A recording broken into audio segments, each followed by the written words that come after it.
नमस्कार दोस्तों। क्या आपने कभी सोचा है कि दुनिया में अमेरिका और यूरोप के अलावा भी कोई ऐसा ग्रुप मौजूद है जो डॉलर, आईएमएफ और पश्चिमी ताकतों को खुलकर चुनौती दे रहा है? अगर आपका जवाब हाँ है, तो उस ग्रुप का नाम है ब्रिक्स। आज के इस वीडियो में हम आसान और साफ भाषा में समझेंगे कि ब्रिक्स क्या है, इसे क्यों बनाया गया, इसमें कौन कौन से देश शामिल हैं और इसकी शुरुआत आखिर कैसे हुई। ब्रिक्स 5 बड़े और उभरते हुए देशों का एक समूह है। ब्रिक्स नाम 5 देशों के पहले अक्षरों से बना है: ब्राजील, रूस, भारत, चीन और साउथ अफ्रीका। इन देशों को एक साथ इसलिए देखा गया क्योंकि 21वीं सदी की शुरुआत में इनकी अर्थव्यवस्थाएं तेजी से आगे बढ़ रही थीं और माना जा रहा था कि आने वाले समय में यही देश वैश्विक अर्थव्यवस्था की दिशा तय करेंगे। इनकी जनसंख्या बड़ी है, संसाधन भरपूर हैं और वैश्विक व्यापार में इनकी भूमिका लगातार मजबूत होती जा रही है। ब्रिक्स की कहानी शुरू होती है साल 2001 से, जब एक अर्थशास्त्री ने अनुमान लगाया था कि ब्राजील, रूस, भारत और चीन आने वाले दशकों में दुनिया की सबसे बड़ी अर्थव्यवस्थाओं में शामिल होंगे। शुरुआत में यह सिर्फ एक अनुमान था, लेकिन धीरे धीरे यह हकीकत में बदलता चला गया, क्योंकि इन देशों की विकास दर तेज थी और वैश्विक मंच पर इनका प्रभाव लगातार बढ़ने लगा। इसके बाद साल 2006 में इन देशों की पहली बैठक हुई, जहां आपसी सहयोग पर चर्चा की गई। साल 2009 में पहली बार आधिकारिक ब्रिक्स शिखर सम्मेलन आयोजित हुआ, जिसमें आर्थिक सहयोग, वैश्विक वित्तीय व्यवस्था और विकासशील देशों की भूमिका जैसे अहम मुद्दों पर बात हुई। फिर साल 2010 में साउथ अफ्रीका के जुड़ने के बाद ब्रिक्स एक औपचारिक 5 देशों का समूह बन गया।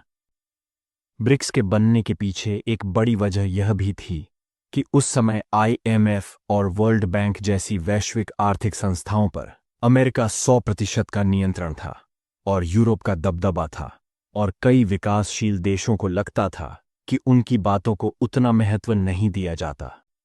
ऐसे में ब्रिक्स देशों ने महसूस किया कि अगर उन्हें अपनी आवाज मजबूती से रखनी है, तो एक साझा मंच बनाना जरूरी है। आज ब्रिक्स सिर्फ एक चर्चा समूह नहीं है, बल्कि यह वैश्विक राजनीति और अर्थव्यवस्था में एक महत्वपूर्ण भूमिका निभा रहा है। यह समूह विकासशील देशों के हितों की बात करता है और दुनिया में शक्ति संतुलन को धीरे धीरे बदलने की दिशा में काम कर रहा है। यही वजह है कि आने वाले समय में ब्रिक्स को और भी ज्यादा अहम माना जा रहा है। अब सवाल ये उठता है कि आखिर ब्रिक्स का मकसद क्या है और इस समूह की जरूरत क्यों महसूस की गई। दरअसल ब्रिक्स देशों का मानना था कि दुनिया की आर्थिक व्यवस्था पर लंबे समय से कुछ पश्चिमी देशों का दबदबा बना हुआ है और आईएमएफ तथा वर्ल्ड बैंक जैसी अंतर्राष्ट्रीय संस्थाएं ज्यादातर फैसले अमेरिका और यूरोप के हितों को ध्यान में रखकर लेती रही हैं। जबकि विकासशील देशों को कर्ज तो मिलता है, लेकिन उसके साथ सख्त शर्तें भी जुड़ी होती हैं, जिससे उनकी आर्थिक आजादी सीमित हो जाती है। इसी असंतुलन को दूर करने के लिए ब्रिक्स देशों ने एक साझा मंच बनाने का फैसला किया, ताकि विकासशील देशों की आवाज मजबूती से वैश्विक मंच पर रखी जा सके। इसी सोच के तहत ब्रिक्स ने अपना खुद का बैंक बनाया, जिसे न्यू डेवलपमेंट बैंक कहा जाता है और जिसकी स्थापना साल 2014 में की गई थी। इस बैंक का उद्देश्य विकासशील देशों को इंफ्रास्ट्रक्चर और विकास परियोजनाओं के लिए आसान शर्तों पर वित्तीय सहायता देना है। और खास बात यह है कि इसमें राजनीतिक दबाव नहीं होता। इसी वजह से कई देश न्यू डेवलपमेंट बैंक को आईएमएफ और वर्ल्ड बैंक के एक बेहतर विकल्प के रूप में देखने लगे हैं।